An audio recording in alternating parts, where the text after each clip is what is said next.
Party के नेतृत्व में आ जाएगी तो ये संविधान बदल देंगे।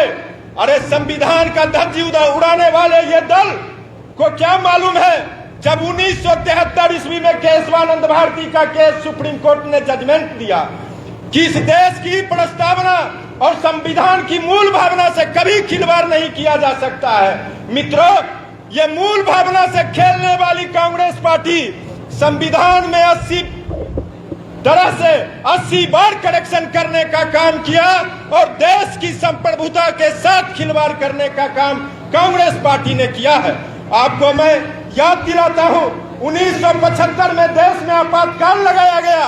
सारे संवैधानिक संस्थाओं पर ताला लगाने का काम, संवैधानिक संस्थाओं को कुचलने का काम कांग्रेस ने किया है। 1951 ईस्वी में वर्षिप एक्ट कानून लाकर हिंदुओं की भावना को दबाने का काम किया गया। 1993 में अल्पसंख्यक आयोग की स्थापना की गई, इसमें भी हिंदुओं के भावना से खिलवाड़ किया गया।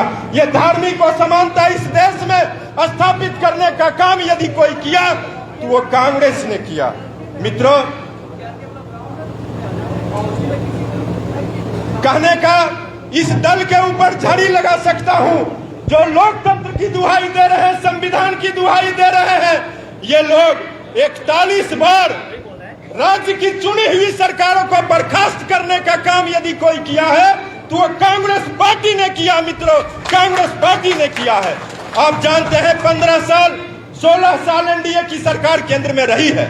एनडीए सरकार संविधान के प्रति पूरी निष्ठावान है, एक भी सरकार को बर्खास्त नहीं किया।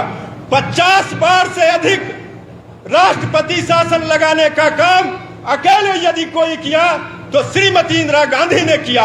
यह कांग्रेस का काला इतिहास संविधान को कुचलने का है। मित्रों, आरजेडी की बातें करता हूं, 95 में उनकी सरकारें थी। चंपा विश्वास क्या था भाई, 2 साल तक यह जंगल राज के पुरोधा आईएएस अधिकारी की पत्नी के साथ क्या हो रहा था उसको सजा दिलाने का काम उस समय भी एनडीए के नेता सुशील मोदी ने किया और उन लोगों को सजा दिलाया गया। इनके जंगल राज से तब भी भारतीय जनता पार्टी लड़ी है, आज भी भारतीय जनता पार्टी लड़ेगी और इसको मैं कभी शासन में वापस आने नहीं दूंगा। जब तक भारतीय जनता पार्टी का एक कार्यकर्ता संघर्ष के लिए खड़ा है तब तक इस बिहार और देश के अंदर किसी प्रकार के कुशासन की स्थापना नहीं हो सकती। मित्रों, नहीं हो सकती। आप जानते हैं, आप व्यक्तिवादी स्वार्थ से ऊंचा उठिए, व्यक्तिगत स्वार्थ से ऊंचा उठिए। इतिहास इस चीज का गवाह है कि महाभारत में जब भीष्म पितामह व्यक्तिगत प्रतिज्ञा से बंधे हुए थे तो व्यक्तिगत प्रतिज्ञा के कारण उन्होंने हस्तिनापुर का नाश ही नहीं किया, सारे कौरवों को मृत्यु प्राप्त हुई और कृष्ण अपने प्रतिज्ञा से हटे, राष्ट्र धर्म की रक्षा किया। तो कृष्ण आज पूजे जाते हैं और धर्म की स्थापना हुई है। इसलिए व्यक्तिगत स्वार्थ से ऊंचा उठिए, राष्ट्र धर्म में एनडीए को जिताने का काम कीजिए। ये राष्ट्र धर्म की लड़ाई है, राष्ट्र के संस्कृति की लड़ाई है। इस लड़ाई को हमें जीतना होगा।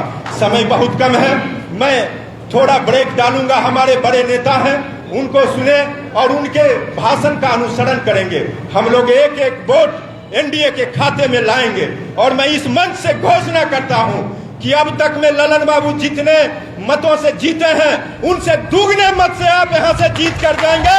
ये भारतीय जनता पार्टी का संकल्प है। इस मंच से मैं घोषणा करता हूं, वतन का फिक्र कर नादान, मुसीबत आने वाली है।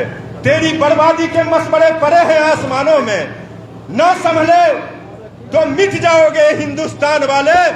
तेरी दास्तान भी नहीं रहेगी दास्तानों में। इसलिए इस भेड़ियों से डरिए, लड़िए और देश को आगे बढ़ाकर एनडीए को जिताने का काम कीजिए। मेरे साथ संकल्प की मुट्ठी बांधिए।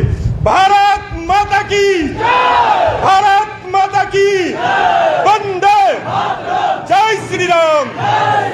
बहुत बहुत धन्यवाद, नमस्कार।